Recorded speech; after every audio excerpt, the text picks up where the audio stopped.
महाराष्ट्रामध्ये फार अनरेस्ट सध्या म्हणजे खास करून राष्ट्रवादी या पक्षामध्ये सध्या चालू आहे, दिसते उघड उघड आपण सध्या पाहतोय.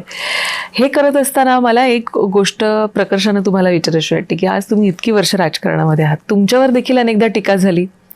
परिवारानं त्यावेळी तुम्हाला कशी साथ दिली होती, किंवा तुम्हाला असं नेहमी असं म्हटलं जायचं की तुम्ही त्या स्ट्रेचरचे आहात किंवा तुम्ही स्ट्रॉंग कंटेंडर आहात म्हणून तुम्हाला टार्गेट केलं जातं. हल्ला कोणावर होतो, जिथे शक्तिशाली केंद्र असतं तिथं हल्ला होतो. तर राजकारणामध्ये आमचे असे काही मित्र होते की ते सातत्यानं आमच्यावरती हल्ला करायचे, टार्गेट करायचे. अर्थात व्यक्तिगत काय नव्हता. मी हे सांगतो, मला जे कोणी माझे विरोधक असतील, कधी व्यक्तिगत पातळीवरती कधी लेवल सोडून त्या लेवलला कधी ते गेले नाही आणि मी पण गेलो नाही. म्हणजे आम्ही तो सुद्धा एक दर्जा सांभाळला. तो सांभाळण्याची आवश्यकता आहे. कारण आता तो घसरत चाललाय असं वाटतं राजकारण. दिसतंय आता सध्या काय चाललंय ते आपल्याला. पण एक गोष्ट होती, ज्यावेळेस आपल्यावर टीका होती, ज्यावेळेस आपल्यावरती आरोप होतात, तर कुटुंब डिस्टर्ब होतं नाही म्हणलं तरी. अशा वेळेस कुटुंबाने आधार द्यावा लागतो. आणि मला तशा काळामध्ये सुद्धा असे काही प्रसंग माझ्यावर पण आले नाही असं नाही. बऱ्याच वेळा खोटे आरोप पण झाले, बऱ्याच वेळा चुकीचं परसेप्शनही क्रिएट करण्यात आलं. पण तशा वेळेस माझी पत्नी किंवा आमचं जे कुटुंब आहे त्यांनी खंबीर साथ दिली. आणि त्या काळामध्ये ठामपणे ही सगळी मंडळी आपल्या मागे उभा राहिली, कार्यकर्ते उभा राहिले. जी जीवाभावाची जी टीम आहे आमची कार्यकर्त्याची, आज मी महाराष्ट्रामध्ये हर्षवर्धन पाटील म्हणून जे नाव झालं, थोडंफार मी काय फार मोठा नेता नाही आहे, पण ते माझ्या जीवाला जीव देणारी, काम करणारी जी कार्यकर्ते आहेत, ते बिचारे गरीब असतील, लहान असतील, आर्थिकदृष्ट्या सक्षम नसतील, पण निष्ठेनं ती माणसं माझ्याबरोबर राहिली. आज 5-5, 6-6 पिढ्याचं मतदान, म्हणजे ज्या खापर पंजोबाने मतदान केले त्याचा परतून नातू सुद्धा मला मतदान करतो. ही जो ऋणानुबंध जो आहे हा काय पक्षाचा किंवा राजकारणाचा नाही, हा एक प्रेमाचा आहे. खरं. आणि मला असं वाटतं की ती शिदोरी माझ्या मागं उभी राहिली आणि अशा वेळेस अडचणीच्या काळामध्ये खूप साथ दिली. आता सुद्धा राजकीय अडचणी माझ्यासमोर अनेक आहेत, परंतु मी त्याची कधी चिंता करत नाही. आणि माझा स्वभाव असा आहे, काल काय झालं ते मी विसरून जातो.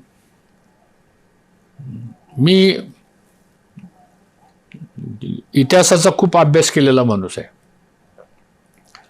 आणि ज्या वेळेस माझ्यासमोर प्रश्न येतात ना, मी छत्रपती शिवाजी महाराजांचा विचार डोळ्यासमोर ठेवतो की त्या माणसाने आग्र्यामधनं सुटका कशी केली, प्रतापगडचा अफजल खानाचा वध कसा केला, शाहिस्ता खानची बोटं कशी कापली, हिंदवी स्वराज्याची स्थापना कशी झाली, राज्याभिषेक कसा झाला. आणि गुरिल्ला टॅक्टिक्स म्हणून त्यांच्याबद्दल एक पुस्तक लिहिलेलं आहे. UN लायब्ररीमध्ये ते पुस्तक आहे. बरं. छत्रपती शिवाजी महाराज कोण, he was a guerrilla tactics, म्हणजे गनिमी कावा. तर ह्या इतिहासातल्या गोष्टी सुद्धा आपण आत्मसात केल्या पाहिजे ना. खरं. आणि त्यामुळं असे प्रसंग आल्यानंतर कुटुंब तर बरोबर लागतंच, आणि ती साथ मला मिळाली. आणि मला असं वाटतं त्यातून आपण जे करतोय ते समाधानं करतोय. आज कुठलीही अडचण वाटत नाही. काय सकाळी उठल्यापासून रात्री 12 वाजेपर्यंत कंटिन्यूस काम चालू असतं.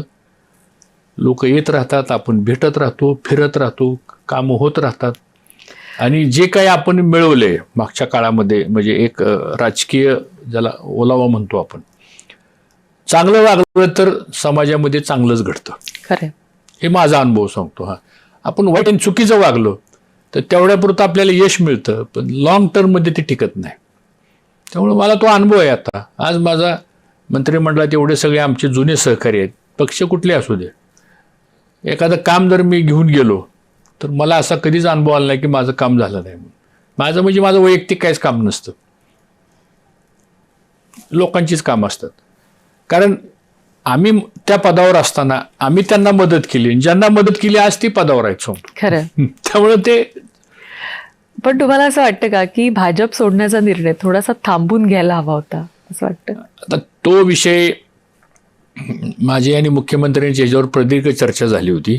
बरं. आणि आमचा एकच आग्रह होता की ती जागा आपण सोडवून घ्या. एवढाच मुद्दा होता. पण दुर्दैवाने त्यांनी प्रयत्न केले, पण ती जागा काही त्या महायुतीच्या जागा वाटपामध्ये ती काही जागा सोडता आली नाही. आणि मग नाईलाजाने शेवटी कार्यकर्त्यांचा आग्रह होता की आपल्याला इलेक्शन लढवावंच लागेल, उभाच राहावं लागेल. शेवटी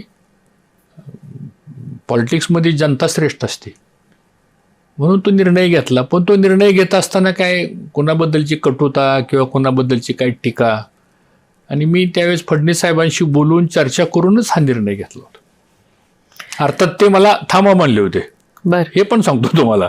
असं नाही की ते मला थांबा नाही, पण मी म्हणलं साहेब आता काय करणार आपण, लोकच ऐकायला तयार नाहीत आणि